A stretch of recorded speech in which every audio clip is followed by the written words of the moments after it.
Hello दोस्तों, कैसे हैं आप सभी। और आप देख रहे हैं तिलक क्रिकेट कनेक्शन। इस वीडियो में हम बात करेंगे India versus Ireland, New Zealand versus England के बारे में। तो सबसे पहले बात करते हैं इंडिया। इंडिया की क्या इंडिया की क्या क्या ऐसी टीम उतार सकते हैं जिससे आयरलैंड को एक तरफा हराएं, या फिर आयरलैंड को बताएं कि अभी विश्व में कौन सी टीम सबसे ऊपर है और कौन सी टीम कितनी, और हम किस तरह से प्रदर्शन कर रहे हैं। इंडिया की तरफ से खबर आ रही है कि वैभव सूर्यवंशी को डेब्यू डेब्यू करा सकते हैं, और टीम मैनेजमेंट ने फैसला करा है कि वैभव सूर्यवंशी को मौका दिया जाए। जो 15 साल के लड़के ने करा है वो वाकई काबिल तारीफ है। जिस हिसाब से वैभव सूर्यवंशी ने आईपीएल में इनिंग खेली है, अंडर 19 में इनिंग खेली है, और यहाँ तक कि आईपीएल के क्वालिफायर में इनिंग खेली है, और अभी रिसेंट इंडिया ए के खिलाफ, श्रीलंका ए के खिलाफ जिस तरह से उसने शानदार इनिंग खेली है, मतलब एक तरीके से उसने पूरी तरह वीडियो गेम ही बना दिया है कि आप मुझे कहीं भी गेंद डालिए, गेंद का एक ही हर्ष होता है, या तो चौका या तो छक्का, ना सिंगल ना double, only drilling of boundaries, 4 और 6। तो जिस हिसाब से वैभव सूर्यवंशी ने अपने खेल को उठाया है, और जिस हिसाब से उसने अपने खेल को बताया है, आईपीएल में बताया है कि बड़े बड़े खिलाड़ियों के नाम से नहीं, बड़े खिलाड़ियों की गेंद से, बॉल से जाना जाता है कि बॉल कहाँ आ रही है। अगर मेरे रिडार में बॉल आई तो मैं डेफिनेटली इसको मारूंगा, चाहे मैं उस बॉल पे आउट क्यों ना हो जाऊं। अगर उस बॉल का एक ही काम है बाउंड्री पार जाना या बाउंड्री पार पहुंचाना, वो वैभव सूर्यवंशी ने करके दिखाया है। पिछले सीजन भी बात कर रहे थे कि वैभव सूर्यवंशी अभी पहला सीजन है, 14 साल का बच्चा है। हाँ, अभी इसकी किसी को कमजोरी नहीं पता, मगर इस आईपीएल में तो होमवर्क करके आए थे ना बड़े से बड़े bowler, Bumrah, Pat Cummins, Mitchell Starc, Hazlewood, Bhuvneshwar Kumar, सबका उसने एक ही हश्र करा है जो उसको करना चाहिए, या फिर जो उससे बेहतर अभी तक इस 15 साल के लड़के ने करके दिखाया, उससे बेहतर अभी तक किसी ने नहीं दिखाया। हाँ, बात अलग है कि एक आईपीएल का एक परफॉर्मा अलग रहता है, यहाँ पे बॉलर इतना इतना लाइटली नहीं लेते या इतना हार्डली नहीं लेते, बट उसका एक ही असूल है, मेरे रिडार में अगर बॉल आएगी मैं डेफिनेटली इसको पनिश करूंगा, और उस बॉल पे जो हो चाहे मैं आउट हूँ। जिस हिसाब से उसने क्वालिफायर में इनिंग खेली है, जिस हिसाब से उसने अंडर 19 फाइनल में इनिंग खेली है, जब जब वो लड़का चलता है उस मैच को वो एक तरफा ही कर देता है। ऐसे पहले बोलते थे कि अगर सचिन सचिन सचिन अगर एंड तक टिका रहेगा इंडिया जीत जाएगा। वैभव सूर्यवंशी का सिंपल सा थ्योरी है या सिंपल सी बात है कि मुझे 15 ओवर नहीं खेलना, मुझे 10 ओवर नहीं खेलना, मैं जितनी बॉल खेलूंगा उतनी बॉल में मैं मैच को मैं साइड में कर दूंगा, और वो उस लड़के ने दिखाया है। और जिस हिसाब से वो करके दिखा रहा है वो वाकई काबिल तारीफ है। तो Vaibhav Suryavanshi, best of luck. And जिस हिसाब से आपने अंडर 19 में नहीं खेली है और जिस हिसाब से आपने आईपीएल में नहीं खेली है, वही फॉर्म को आप कैरी फॉरवर्ड करें, जिससे कि टीम में आप किस हिसाब से अपना योगदान दे सकते हैं वो। और इंडिया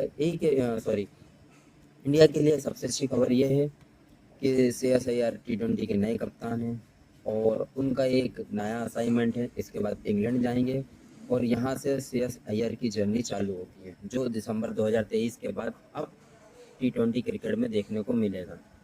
तो अब किस हिसाब से अपनी टीम को वो बनाते हैं 2028 के लिए, और किस हिसाब से अपने आप को रोटेट करते हैं, अपनी कप्तानी को रोटेट करते हैं, अपनी कप्तानी में वो एक्सपीरियंस दिखाते हैं, इस ईयर में दिखेगा। इस टीम में वो किस हिसाब से मैनेजमेंट को करते हैं, क्योंकि उनकी भी एक थ्योरी है कि अगर ऊपर से रन बन रहे हैं तो मैं भी यहाँ से बिल्कुल, मैं भी अपने हिसाब से बैटिंग या टीम की रिक्वायरमेंट के हिसाब से बैटिंग करूंगा, चाहे वो डिफेंसिंग हो, चाहे वो चाहे वो आक्रमण हो, किस जिस हिसाब से बैटिंग होगी वो उस हिसाब से बैटिंग करेंगे।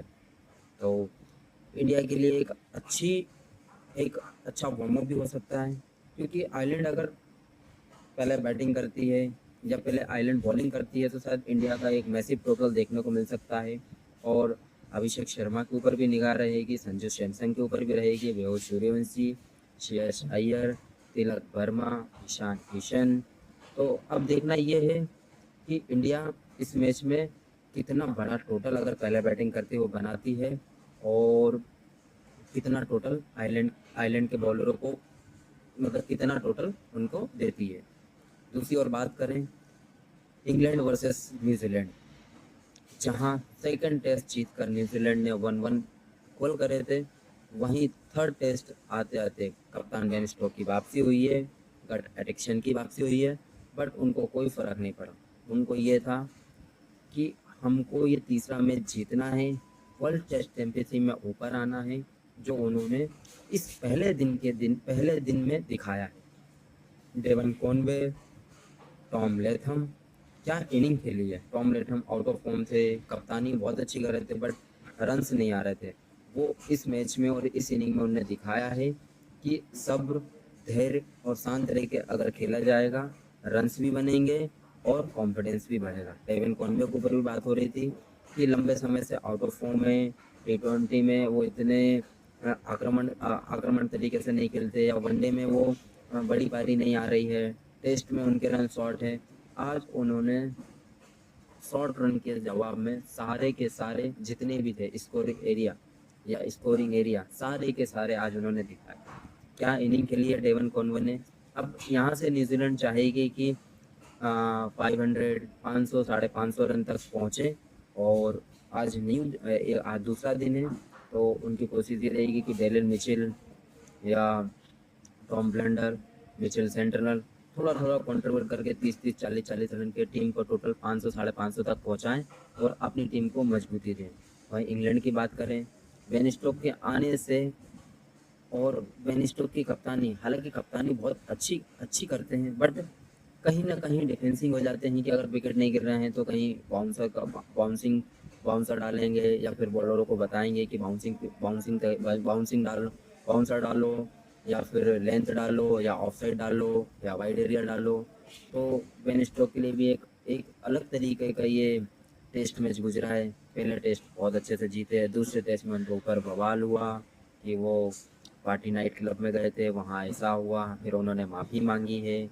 अब ये देखना है कि अब इंग्लैंड इस मैच में किस तरह से कमबैक करेगी, क्योंकि इंग्लैंड के लिए सबसे बड़ी बात यह है कि बैटिंग फ्लैट है, यहाँ पे स्टार्ट अच्छा मिलता है। अगर बेन डकेट या फिर जो रूट या हैरी ब्रूक अगर अच्छी इनिंग खेलते हैं, तभी ये इंग्लैंड ये मैच जीत सकती है। इंग्लैंड हालांकि पूरी तरह कोशिश करेगी कि ये मैच ना, कम से कम अगर जीत ना सके तो कम से कम या तो ड्रॉ कराएं, क्योंकि हार अगर एफर्ट करेंगे तो अपने घर में हार एक तरीके से ब्रेंडन मैकुलम के ऊपर भी सवाल होगा और बेन स्टोक्स के ऊपर भी सवाल होगा। तो अब देखना ये है कि इंग्लैंड बेन स्टोक्स अब क्या करते हैं। तीसरी बड़ी खबर ये है कि ऋषभ पंत वापस से दिल्ली ज्वाइन हो गए हैं। उनको ट्रेड के जरिए लखनऊ से दिल्ली वापस आ गए हैं और वहाँ कुलदीप यादव चले गए हैं। अब देखना यह है कि दिल्ली में वो एज अ कप्तान या एज अ खिलाड़ी खेलते हैं, या एज अ कप्तान उनकी वापसी होती है। वहीं रोहित शर्मा को एक और अचीवमेंट, एक और पुरस्कार से नवाजा गया है, और उनको पद्मश्री से उनको मिला है, और जिस दिन उन्होंने डेब्यू करा था उसी दिन उनको पद्म भूषण से नवाजा गया। वहीं विराट कोहली फिट हो गए हैं ओडीआई के लिए। अब देखना ये है कि किस खिलाड़ी की जगह जाती है। हालांकि जायसवाल का नाम नहीं है स्क्वाड में, but Jaiswal as a opener खेलते थे। अब यहाँ पे ये देखना है कि ईशान किशन को मौका मिलता है या नहीं मिलता है इंग्लैंड के खिलाफ ओडीआई सीरीज में। अगर आपको वीडियो अच्छी लगी हो तो प्लीज़ वीडियो को लाइक कीजिए, चैनल को सब्सक्राइब कीजिए, ऐसे ही इंटरेस्टिंग न्यूज़ के लिए मुझे फॉलो कीजिए। मिलता हूँ मैं आपसे नेक्स्ट वीडियो में। Thank you for watching, bye bye.